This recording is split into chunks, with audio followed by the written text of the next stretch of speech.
நம் தேவன் நல்லவர். கர்த்தர் ஒரு அருமையான வார்த்தையை கடந்த நாளிலே காண்பித்து தந்தார்.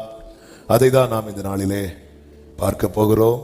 கர்த்தர் நம்மோடு கூட பேசுவாராக. தேவன் அவருடைய சகல பிரஸ்தாபத்தை பார்க்கலும் அவருடைய வார்த்தையை மகிமைப்படுத்தி இருக்கிறார். கைகளை உயர்த்தி ஆமேன்னு சொல்லுங்க பார்க்கலாம். ஹல்லேலூயா. சகல பிரஸ்தாபத்தை பார்க்கலும் கர்த்தருக்கு மகிமை. வேதத்தை எடுத்துக்கொள்வோம். பிலிப்பியருக்கு எழுதின நிருபம் 1வது அதிகாரம். பிலிப்பியருக்கு எழுதின நிருபம் 1வது அதிகாரம்.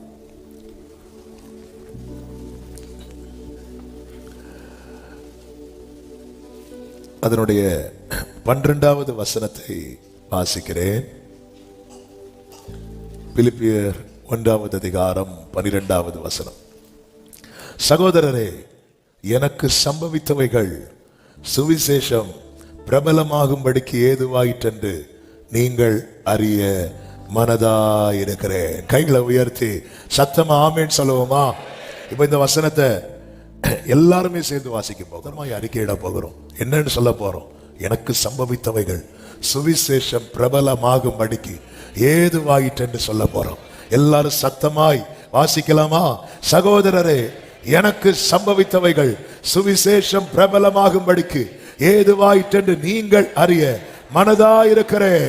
சத்தமா ஆமேன் சொல்லுவோமா? இது எளிதில் மனதில் நிற்பதற்காக எனக்கு சம்பவித்தவைகள் சுவிசேஷம் பிரபலமாகும்படிக்கு ஏதுவாயிற்று. இந்த வார்த்தையை சத்தமா சொல்லுங்க பார்க்கலாம். எனக்கு சம்பவித்தவைகள் சுவிசேஷம் பிரபலமாகும்படிக்கு ஏதுவாயிற்று. ஒரு விஷயம் கூட சொல்லுங்க. எனக்கு சம்பவித்தவைகள் சுவிசேஷம் பிரபலமாகும்படிக்கு ஏதுவாயிற்று. சத்தமா ஆமென் சொல்லுங்க பார்க்கலாம். வேதம் நமக்கு தெளிவாய் காண்பிக்கிறது. அன்றியும் அவருடைய தீர்மானத்தின்படி அழைக்கப்பட்டவர்களாய் தேவனிடத்தில் அன்பு கூறுகிறவர்களுக்கு சகலமும். சில காரியங்களை நாம ஆண்டவருக்கு, ஏன் இது எனக்கு சம்பவித்தது, இது ஏன் இப்படி சம்பவித்தது? பவுல் இந்த வார்த்தையை எழுதும் போது எங்கிருந்து எழுதுறார் தெரியுமா? ஜெயில இருந்து எழுதுறார். கட்டுண்டவனா எழுதுகிறார். ஆனால் அவருக்கு நல்ல ஒரு தெளிவு இருக்கிறது. இந்த நாளிலே வாக்குத்தத்தமான வார்த்தைகள் பல இருந்தாலும் பரிசுத்த ஆவியானவர் இந்த வார்த்தையை தான் எடுத்து தந்தார். இந்த வார்த்தையை படிக்கும் போதே இருதயத்திலே ஆவியானவர் பேச ஆரம்பித்துக் கொண்டே இருந்தார். தேவ பிள்ளைகளே, தேவனால் அழைக்கப்பட்ட தேவ பிள்ளைகளே, உங்க மேல தேவன் வைத்திருக்கிற அன்பை நீங்க நம்பணும். கர்த்தர் ஜீவனை கொடுத்து நம்மை மீட்டிருக்கிறார். ஆமென் சொல்லுங்க பார்க்கலாம். எனவே நம்முடைய வாழ்க்கையில தேவன் அனுமதிக்கிற ஒவ்வொன்று பின்னாக தேவனுடைய பெரிய திட்டம் இருக்கிறது. தேவனுடைய பெரிய நோக்கம் இருக்கிறது. சத்தமா ஆமென் சொல்லுங்க பார்க்கலாம். நன்றாய் பழக்கப்பட்ட வசனங்களில் ஒன்றுதானே எரேமியா 29:11. அந்த வசனத்தை படிக்கும் போது ஒரு காரியம் நமக்கு தெரியும். என்ன தெரியும்? தேவனுடைய நினைவுகளில் தீமை இல்லை. நீங்கள் எதிர்பார்த்திருக்கும் முடிவை உங்களுக்கு கொடுக்கும்படிக்கு உங்கள் பேரில் நினைத்திருக்கிற நினைவுகளை நான் அறிவேன். அவைகள் தீமைக்கு அல்ல, சமாதானத்துக்கு ஏதுவான நினைவுகளே. சொல்லுங்க, தீமைக்கு அல்ல. பக்கத்துல பார்த்து சொல்லுங்க, தீமைக்கு அல்ல. அப்ப தேவனுடைய நினைவுகள்ல என்ன கிடையாது அப்படின்னா தீமை கிடையாது. தேவனுடைய நினைவுகள்ல தீமை கிடையாது என்றால் நம்மை குறித்த தேவனுடைய நினைவுகள். ஆமென். கர்த்தர் நினைத்திருக்கிறார், உங்கள் பேரில் நினைத்திருக்கிற நினைவுகள். ஆனா தேவன் போட்டிருக்கிற பாதை என்பது நமக்கு புரியாதது, புதிரா இருக்கும். ஆனா ஒன்றை புரிந்து கொள்ளுங்கள். யோசேப்பு சகோதரர்களை திருப்பி அனுப்பிவிடும் போது அவங்கவுங்க பணப்பையும் அவங்கவுங்க சாக்கில் வச்சு அனுப்புவார். இது யாருக்கு தெரியாது? சகோதரர்களுக்கு தெரியாது. ஏன் அப்படி வச்சு அனுப்பினார் தெரியுமா? ஆமென். இவங்க போற வழியில மிருகங்களுக்கு தீவனம் கொடுக்க சாக்கு பைய திறந்து பார்த்தா எல்லார் சாக்குல என்ன இருக்கு? பணப்பை இருக்கு. அப்படியே நெஞ்சில கை வச்சுட்டாங்க. நமக்கு ஏன் இப்படி நடந்துச்சு? திருப்பி 2 வருஷம் கழிச்சு போறாங்க, 2 வருஷம் நினைக்கிறேன். திரும்பி போகும்போது அந்த பணத்தோட போறாங்க. இப்படி இது நாங்க எடுக்கல, எங்க பையில இந்த பணம் இருந்துச்சுன்னு சொல்லும் போது அங்க இருந்தவன் சொல்றாங்க, இது உங்களுக்கான புதையல் அப்படிம்பாங்க. அப்போ நமக்கு நடக்கிறத பார்த்தா தீமை மாதிரி இருக்கும். ஆனா நடந்து போனதுக்கு அப்புறம் தான் தெரிகிறது அது தீமை அல்ல. அதாவது ஒரு பாதையை கடந்த ஒரு தேவ பிள்ளை எப்பொழுதுமே என்ன சொல்லுவாங்க அப்படின்னா, நான் உபத்திரவப்பட்டது எனக்கு நல்லது. உபத்திரவப்படும் போது இது சொல்ல மாட்டாங்க. உபத்திரவப்படும் போது தாவீது சொல்றாரு, ஆண்டவரே நான் இனி இராமல் போகும் முன்னே தேர்தல் அடையும்படிக்கு என்னிடத்தில் பொறுமையா இருக்கும். நீங்க இப்படி இருந்தீங்கன்னா நான் இல்லாமலே போயிடுவேன், ஏன் மௌனமா இருக்கிறீர், இப்படி எல்லாம் கேட்பாரு. ஆனா அந்த ட்ராக்கை தாண்டினதுக்கு அப்புறம் அப்பாடா நல்லது, ட்ராக்கை தாண்டிட்டேன்னு இல்லை, நான் உபத்திரவப்பட்டது. அவருடைய நினைவில் தீமை கிடையாது, அவருடைய செயல்கள்ல தீமை கிடையாது. அப்போஸ்தலர் 10:38 சொல்லப்பட்டிருக்கிறது, அவர் நன்மை செய்கிறவராய் சுற்றி திரிந்தார் என்று. தேவனுடைய செயல்கள்ல தீமை கிடையாது. அது மட்டுமல்ல, தேவன் தீமையையும் நன்மையாய் மாற்றுகிறவர் என்று ஆதியாகமம் 50:20 சொல்லப்பட்டிருக்கிறது. சகோதரர்கள் வந்து நிக்கிறாங்க யோசேப்பு கிட்ட. அப்படி வந்து நிற்கும் போது யோசேப்பு சொல்றாரு, நீங்கள் எனக்கு தீமை செய்ய நினைத்தீர்கள், தேவனோ இப்பொழுது நடந்து வருகிறபடியே. எல்லாரும் இந்த வார்த்தையை சொல்லுங்க, மறுபடியும் சொல்லுங்க, இப்பொழுது நடந்து வருகிறபடியே வெகு ஜனங்களை உயிரோடு காக்கும்படிக்கு. அதைனா எதை? அத கொஞ்சம் கூட, அப்பொழுது நடந்ததை இப்பொழுது நடந்து வருகிறபடியே அப்பொழுது நடந்த தீமையை கர்த்தர் நன்மையாக முடிய பண்ணினார். அந்த முடிவு இருக்குல்ல, முடிவு. எனவேதான் யாக்கோபு 5 சொல்லப்பட்டிருக்கிறது, இதோ பொறுமையா இருக்கிறவர்களை பாக்கியவான்கள் என்கிறோம். யோபுவின் பொறுமையை குறித்து கேள்விப்பட்டிருக்கிறீர்கள், கர்த்தருடைய செயலின் முடிவையும் கண்டிருக்கிறீர்களே. அவர் மிகுந்த உருக்கமும் இரக்கமும் உள்ளவராய் இருக்கிறார் என்று சொல்லப்பட்டிருக்கிறது. அப்பொழுது நடந்தது இப்பொழுது நடந்து வருகிறபடி. அப்படின்னா இன்னைக்கு சில காரியத்தை கர்த்தர் அனுமதிக்கிறது, சில வருடங்கள் கழித்து நம்ம இப்படி சொல்ல போறோம், எனக்கு சம்பவித்தது, எனக்கு ஏன் இப்படி சம்பவித்தது, புரியாதவனுடைய புலம்பல் இது, எனக்கு ஏன் இப்படி சம்பவித்தது, எனக்கு ஏன் இப்படி சம்பவித்தது. ஆனால் ஆவியானவரால் நடத்தப்படுகிறவன் சொல்லுவான், அவன் கட்டப்பட்ட நிலையில் இருந்தாலும், அவன் தரித்திரனாய் இருந்தாலும், அவன் தாழ்ந்திருந்தாலும், அவன் பட்டினியாய் இருந்தாலும் சொல்லுவான், எனக்கு சம்பவித்தது சுவிசேஷம் பிரபலமாவதற்கு. ஆமென் சொல்லுங்க பார்க்கலாம். ஏசாயா 63:14 கர்த்தர் அப்படித்தானே நடத்துகிறார். கர்த்தருடைய ஆவியானவர் அவர்களை பள்ளத்தாக்கிலே போய் இறங்குகிற மிருக ஜீவன்களை போல இளைப்பாற பண்ணினார். அடுத்த வார்த்தை என்ன சொல்லப்பட்டிருக்கிறது? இப்படியே தேவரீர் உமக்கு மகிமை உள்ள கீர்த்தியை உண்டாக்கும்படி உம்முடைய ஜனத்தை நடத்தினீர். அவன் தேவனால் நடத்தப்படுகிறவர்கள் வாழ்க்கையிலே, ஆண்டவர் உம்முடைய ஜனங்களுக்கு நன்மை உண்டாகும்படி உம்முடைய ஜனத்தை நடத்தினீர் என்றல்லவா சொல்லி இருக்கணும். அவரால் நடத்தப்படும் போது நமக்கு நன்மை உண்டு. அந்த நன்மையை அனுபவிக்கிறதுனால தானே இன்னும் அவர் சமூகத்தில் இருக்கிறோம். ஆனா அதுக்கு மேல இன்னொரு பெரிதான திட்டம் இருக்கிறது. என்ன திட்டம், என்ன நோக்கம்? பழைய ஏற்பாட்டிலே சொல்லப்பட்டிருக்கிறது, உமக்கு மகிமை உள்ள கீர்த்தி உண்டாக்கும்படி.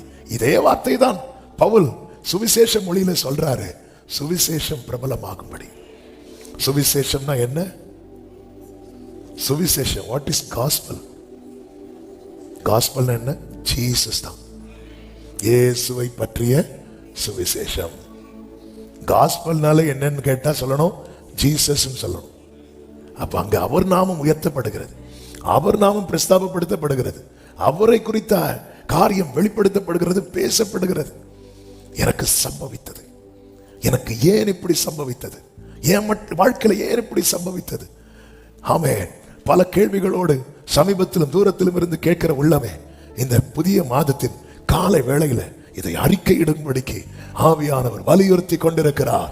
ஆண்டவர் கேட்கிறார், என் நினைவுல தீமை இருக்கும் நீ நினைக்கிறியா? இல்ல ஆண்டவரே.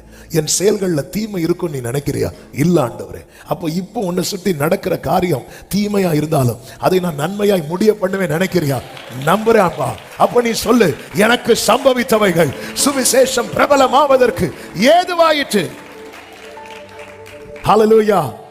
யோபு நண்பர்களில் ஒருவன் யோபுவை பார்த்து இப்படி சொல்லுகிறான். யோபு புஸ்தகம் 33வது அதிகாரம் அதனுடைய 13வது வசனத்திலே இப்படி சொல்லப்பட்டிருக்கிறது, அவர் தம்முடைய செயல்கள் எல்லாவற்றையும் குறித்து காரணம் சொல்லவில்லை என்று நீர் அவரோட ஏன் வழக்காடுகிறீர்? என்ன அருமையான வார்த்தை. ஹல்லேலூயா. அவர் தம்முடைய செயல்கள் எல்லாவற்றையும் குறித்து காரணம் சொல்லவில்லை என்று நீர் அவரோட ஏன் வழக்காடுகிறீர்?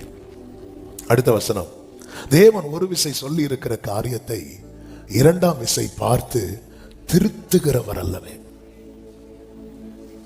அப்போ ஒரு காரியம் தெளிவா, எதுக்கு இந்த வார்த்தையை சொல்றேன்னா, ஆண்டவருக்கு எல்லாமே கிளியரா தெரியும். என் வாழ்க்கையில ஆண்டவர் இதுவரை தப்பு பண்ணவே இல்லை. வலது கரத்தை உயர்த்தி இந்த வேர்டை அப்படியே நம்பி சொல்லுங்க. என் வாழ்க்கையில என் ஆண்டவர் இதுவரை தப்பு பண்ணவே இல்லை. நினைக்கிறீங்களா? அப்படி அவங்களுக்கெல்லாம் இவங்களுக்கெல்லாம் துன்மார்க்கருடைய வாழ்க்கையை பார்க்கும் போது எனக்கு அவங்க மேல என்ன வந்துச்சு? பொறாமை வந்துச்சு. அப்படி ஒரு பொறாமை வருதுனாலே நம்ம ஆண்டவரை தான் கொஸ்டின் பண்றோம். ஆமென். 1ஆம் தேதி காலையிலேயே ஜெயில இருக்கிற ஒருத்தனுக்கு சாட்சி தான் போயிட்டு இருக்கு. அது காலையிலேயே கொண்டு வந்து எங்களை ஜெயில அடைக்கிறாங்க. இல்ல, ஆவியானவர் பேசுகிறார். நீ சொல்ல ஜனங்கள்ட்ட, என் வாழ்க்கையில ஆண்டவர் தப்பு பண்ணவே இல்லை. ஆமென். மாறா பக்கத்துல மரத்தை வளர விட்ட ஆண்டவருக்கு அந்த மாறாவுல 2 கொப்பை முறிச்சு போட தெரியாதா? ஆமென். ஒரு மரத்தை வளர விடுறது கஷ்டமா, மரத்தை முறிக்கிறது கஷ்டமா? எது சாத்தியம், எது அசாத்தியம்? உண்டாக்குறது அசாத்தியம், அழிக்கிறது சாத்தியம். மர கிளைகளை முறிக்கிறது சாத்தியமானது. ஆனா ஒரு மரத்தை அந்த இடத்துல உண்டாக்குறது என்பது அசாத்தியமானது. ஹல்லேலூயா. மோசே, ஆரோன் என்பவர்கள் கையால் தான் கர்த்தர் நடத்துகிறார். மோசே போய் மரத்தை நட்டுட்டு வரல. மோசேக்குள்ள மேட்டரே தெரியாது. அசாத்தியமானதை செய்துவிட்டு சாத்தியமானதை செய்யாம பேசாம இருக்கிறார். சிலது சம்பவிக்கணும், சிலது சம்பவிக்கணும். நீ அந்த மாறாவை டேஸ்ட் பண்ணணும். எதுக்காக நான் டேஸ்ட் பண்ணணும்? அடுத்த தலைமுறைக்கு நீ சொல்லணும். உனக்கு அடுத்த தலைமுறை, இனி அந்த தண்ணீர்ல மரத்தெல்லாம் வெட்டி போட்டாச்சு. இப்ப அந்த தண்ணி எதுவா மாறிச்சு?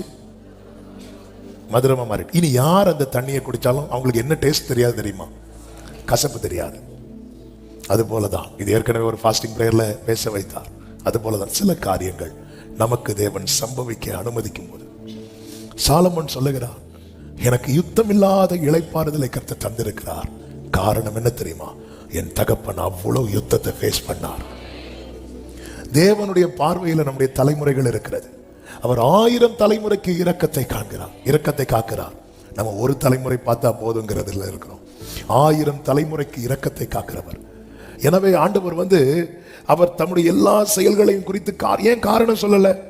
யோபு 9வது அதிகாரத்தில் யோபுவே சொல்றார் பாருங்க. 16வது வசனத்தை பாருங்கள்.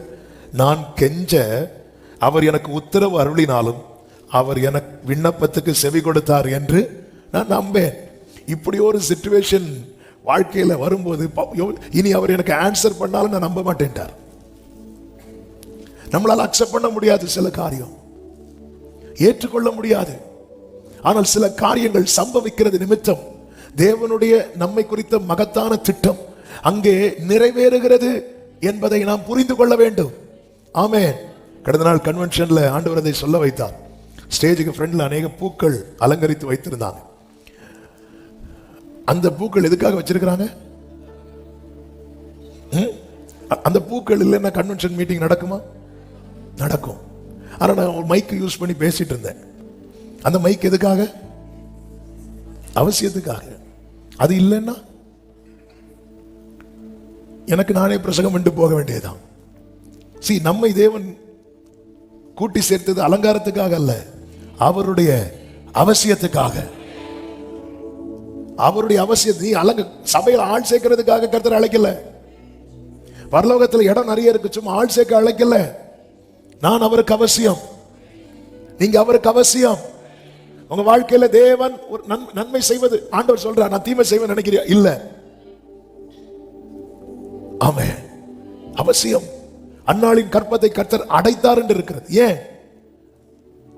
அன்னாள் வாழ்க்கையில செய்ய போகிற நன்மையில அவருடைய அவசியம் இருக்கிறது. சகரியா எலிசபெத்துக்கு கர்த்தர் குழந்தையை கொடுக்கல கொஞ்ச நாளைக்கு. ஏன்? அதில் அவருடைய அவசியம் இருக்கிறது. தேவ பிள்ளைகளை நமக்கான நன்மையை கர்த்தர் பிடித்து வைத்திருக்கிறார் என்றால் என் தேவைகள் சந்திக்கப்படுவது மாத்திரமல்ல, என் தேவனுடைய அவசியமும் இருக்கிறது. ஆமென் சொல்லுங்க பார்க்கலாம். நமக்கு தெரியும், லாசரு மரித்த பிறகு இயேசு கிறிஸ்து 4 நாட்கள் கழித்துதான் அங்கே போகிறார். யோவான் சுவிசேஷம் 11வது அதிகாரம் லாசரு என்பவன் வியாதியா இருந்தான் என்று சொல்லப்பட்டிருக்கிறது. அவன் வியாதியா இருந்த செய்தியை இயேசுவுக்கு சொல்லி அனுப்புறாங்க. 3வது வசனத்தை பாருங்கள். அப்பொழுது அவனுடைய சகோதரிகள், ஆண்டவரே நீர் சிநேகிக்கிறவன், இந்த வேடம் மனசுல நல்ல ஆழமா பதிச்சு வச்சிருங்க, நீர் சிநேகிக்கிறவன் வியாதியா இருக்கிறான் என்று சொல்ல அவரிடத்திற்கு ஆள் அனுப்பினார்கள். கர்த்தரால் நேசிக்கப்பட்டவன் எப்படி இருக்கிறான்? வியாதியா இருந்தாலே நமக்கு எதுல டவுட் வரும் தெரியுமா? ஆண்டவர் என்ன நேசிக்கிறாரான். ஆனா இந்த சகோதரிகளுக்கு அந்த டவுட் இல்லை. நீர் சிநேகிக்கிறவன், உம்மை நேசிக்கிறவன் கூட சொல்லல. ஏன்னா லாசரு இன்னும் ஒழுங்கா ஆண்டவரை நேசிக்கல.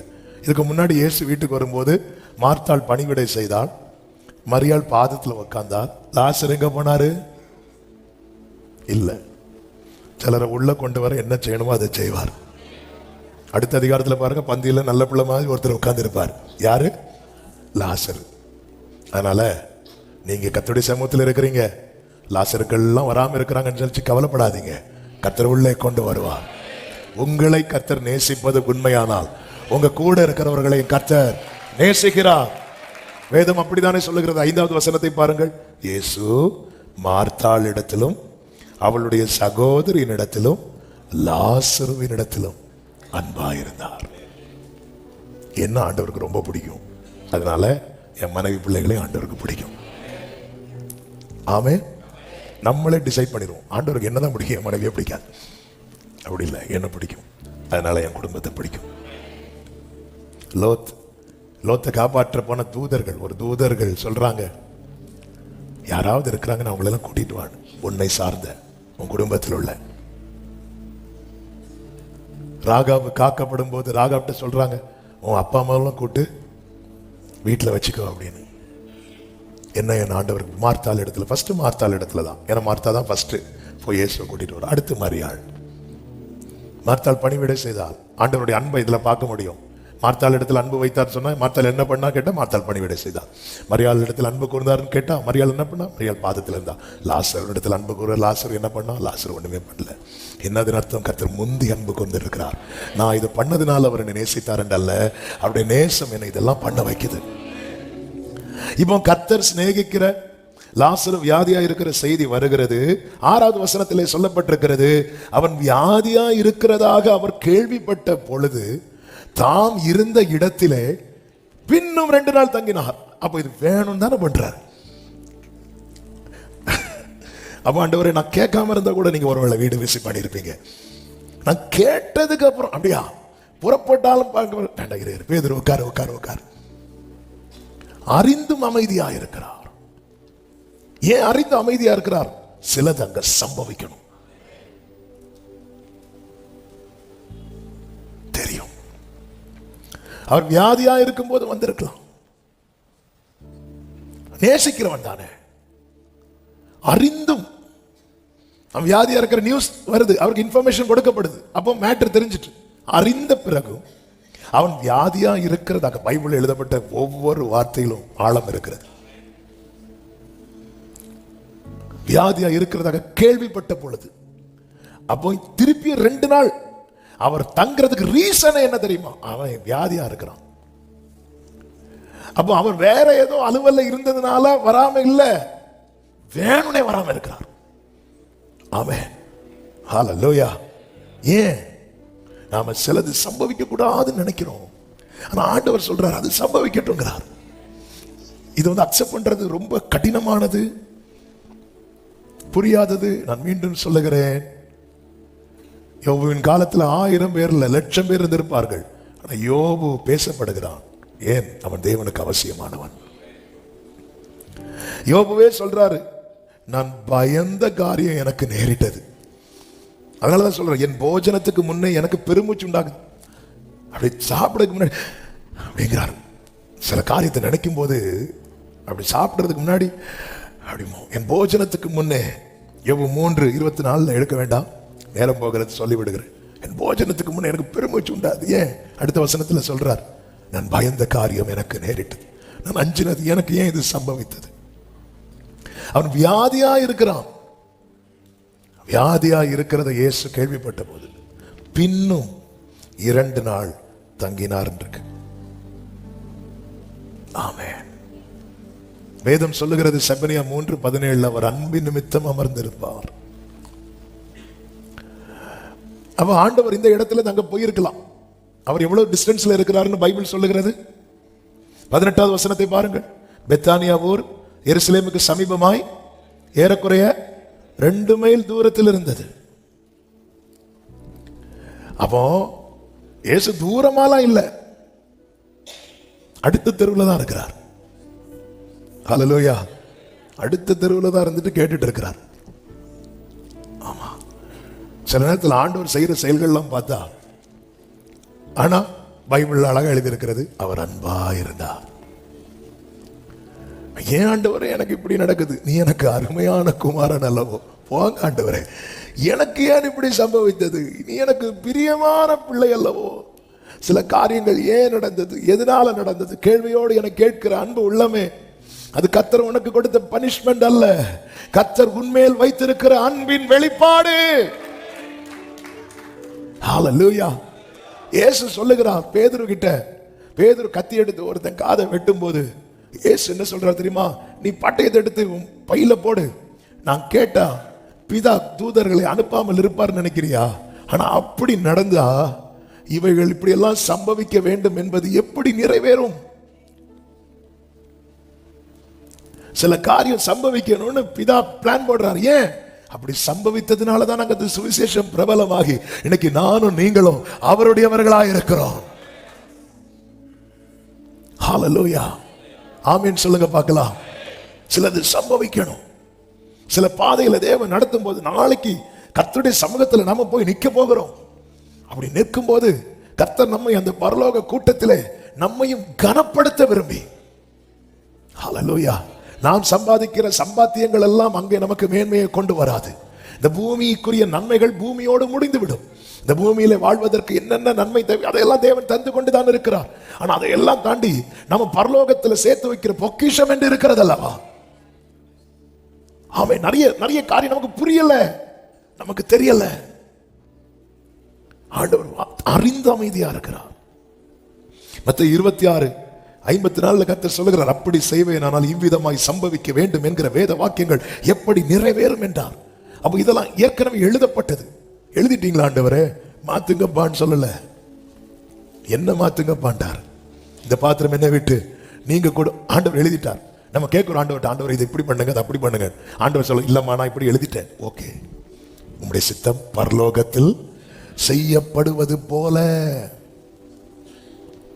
ஏன்னா நம்ம இதுலதான் நான் அவரை எந்த அளவுக்கு நம்புறேன். அக்கறை 7 மடங்கு அதிகமாகும் போது சாத்ராக் மேஷாக் ஆபேத்நேகோ நம்புறாங்க. എരിതിയിൽ വീണാൽ അവിടെ ഞാൻ ഏകനല്ല, വീഴുന്നതോ തീലല്ല,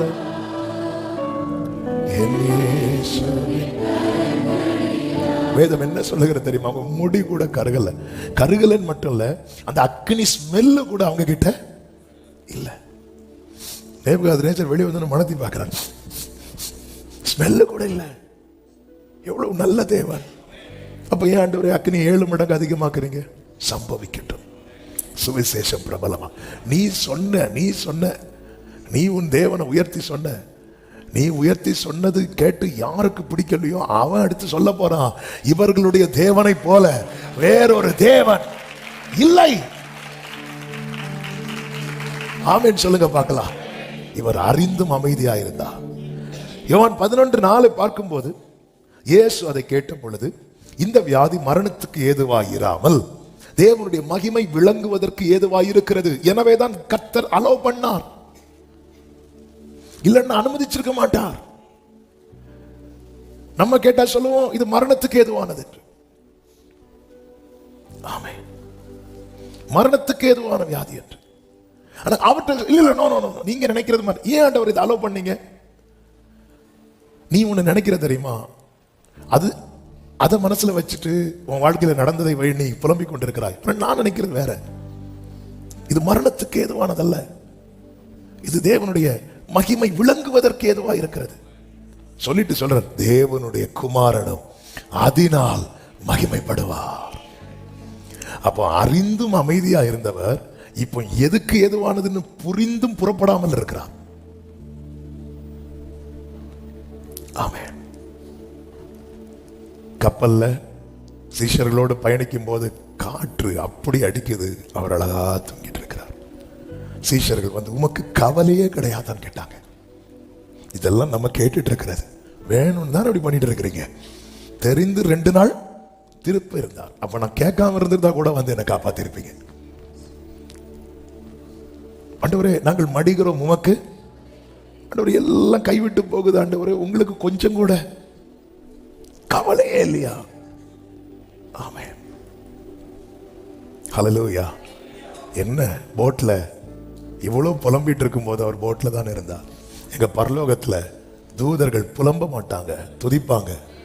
அதை விட்டுட்டு 12 பேர் போட்ல புலம்பிட்டு இருக்கிறாங்க. அங்க தலையை வச்சு படுத்து தூங்கிட்டு இருக்கிறாங்க. புலம்பல் இருக்கிற இடத்துல தூக்கம் வருமா? அவர் தலையணை வைத்து தூங்கினாராம். அங்க யாரோ, ஐயோ இவங்களா, இவங்க கொஞ்சம் காத்தடிச்சாலே புலம்புவாங்க, ஐயோ இங்க வேண்டாம் இங்க வேண்டாம். ஆமென். வேதத்துல மொத்தம் 5 புலம்பல் உண்டு. அந்த 5 புலம்பல 5 மணி நேரம் தேடுவோம், பார்த்துருக்கீங்களா? ஆமென். எடுக்கும்போது புலம்பல் வந்தாலே ஏசப்பா பலன் தாரும். ஆமென். அவருக்கு புரியும், எல்லாமே அவருக்கு தெரியும். நம்மை அறிந்தவர் மட்டுமல்ல, நம்மை புரிந்தவர். இது தேவனுடைய மகிமை விளங்கணும், தேவனுடைய குமாரன் அதில் மகிமைப்படணும். அப்ப ஒரு காரியம் தெளிவாய் தெரிகிறது, ஆண்டவர் ஒருத்தங்களை நேசிக்கிறாங்கன்னா அவர்கள் மூலமாய் அவர் அறியப்பட விரும்புகிறார். பைபிள்ல ஃபுல்லா சோதனையின் பாதையில் நடத்தப்பட்டவர்கள் யார் பாருங்க? அழைக்கப்பட்டவர்கள், பிரித்தெடுக்கப்பட்டவர்கள், தேவனால் மிகவும் நேசிக்கப்பட்டவர்கள். தானியேல் சிங்கக்கவில தூக்கி போட்டாங்கல்ல, அடுத்த நாள் ராஜா, அடுத்த நாள் அதுக்கு தானியேல் சிங்கக்கவில தூக்கி போடப்பட காரணமா இருந்த எல்லாரையும் தூக்கி போட்டால. அப்ப ராஜா முந்தின நாள் இதை பண்ணிருக்கலாமா? பண்ணிருக்க கூடாதா? பண்ணிருக்கலாம். ஆனா ஏன் பண்ணல? கர்த்தர் இதை அனுமதித்தார். இந்த பிப்ரவரி மாதத்துல கர்த்தர் எல்லாரையும் சொல்ல வைக்க போகிறார், அனுமதித்ததெல்லாம் நன்மைக்காக. அனுமதித்ததெல்லாம் நடத்திடும் பாதைகளும், அனுமதித்ததெல்லாம் அறிக்கை பண்ணுங்க, நடத்திடும். அதினதின் காலத்தில், அதினதின் காலத்தில் எனக்கான யாவும் செய்து முடிப்பே.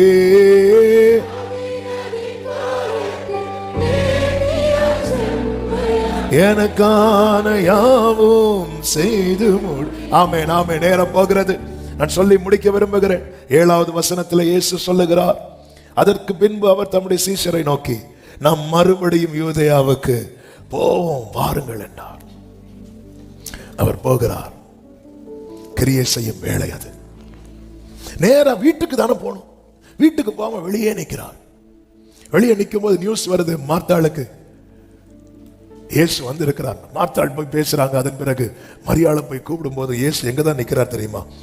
ஆமென். 11:30 சொல்லப்பட்டிருக்கிறது, இயேசு இன்னும் கிராமத்துக்குள் வராமல் மார்த்தாள் தம்மை சந்தித்த இடத்திலே இருந்தார். ஒரு 5 மினிட்ஸ்ல முடிக்கிறேன்.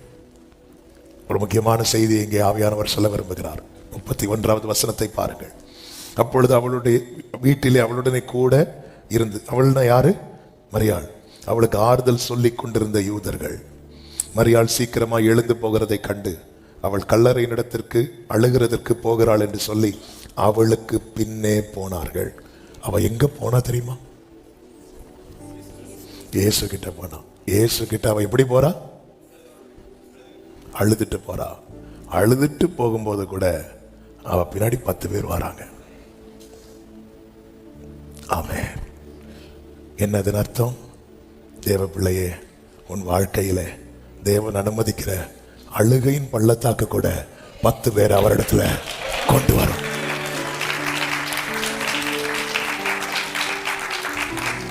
ஆமென். நீங்க ரொம்ப அழுது அழுது அழுது அழுது பெரிய அற்புதம்லாம் இன்னும் பார்க்கவே இல்லை. ஆனாலும் உங்க குடும்பத்தில் இருக்கிற 3 பேரை 4 பேரை 5 பேரை கொண்டு வந்துட்டீங்கல்ல. நீ அழுதே கொண்டு வந்துட்டேன்னா அடுத்து அவர் செய்ய போகிற அற்புதத்துல, சகோதரிகளே, உங்கள் எத்தனை நாட்கள் கண்ணீர் இன்னைக்கு உங்க குடும்பம் சபையில இருக்கு. சகோதரர்களே, உங்கள் எத்தனை நாட்கள் கண்ணீர் இன்னைக்கு உங்க குடும்பம் சபையில இருக்கு. எவ்வளவு அழுது இருப்பீங்க, எவ்வளவு அழுது இருப்பீங்க. இவங்கெல்லாம் எப்படி ஏதாவது அற்புதம், ஒரு அற்புதம் பார்க்கல, அழுது அழுது அழுது அழுது அழுது அழுது. ஆமென். இப்ப அழுது கொண்டு வந்து நிறுத்தியாச்சு. ஹல்லேலூயா. ஏன் இந்த அழுகையின் பள்ளத்தாக்கு எல்லாவற்றுக்கும் சம்பவிக்கட்டும். வேதம் சொல்லுகிறது, அங்கே அத்தனை கண்கள் காண கர்த்தர் லாசருவை வெளியே கொண்டு வந்தார். லாசரு வெளியே வந்த போது 45வது வசனத்தை பாருங்கள். அப்பொழுது மரியாளிடத்தில் வந்திருந்து இயேசு செய்தவைகளை கண்டவர்களாகிய யூதர்களில் அநேகர் அவரிடத்தில் விசுவாசம் உள்ளவர்கள் ஆனார்கள். என கேட்டுக்கொண்டிருக்கிற மரியாளே, மார்த்தாளே, நீ அழுவதை பார்த்தவர்கள் உன் வாழ்க்கையிலே கர்த்தர் செய்ய போகிற அற்புதங்களை கண்டு இயேசுவின் இடத்திலே விசுவாசம் வைக்க போகிறார்கள். நல்ல கையை தட்டி ஆமென் சொல்லுங்க. ஹல்லேலூயா, ஹல்லேலூயா. மரியாள் இடத்துல வந்திருந்து என்ன சொல்லிட்டு போறாங்க தெரியுமா? அவ அழ போறான். நேத்து அவ அழதான் போனா, முந்தானத்தை அழதான் போனா.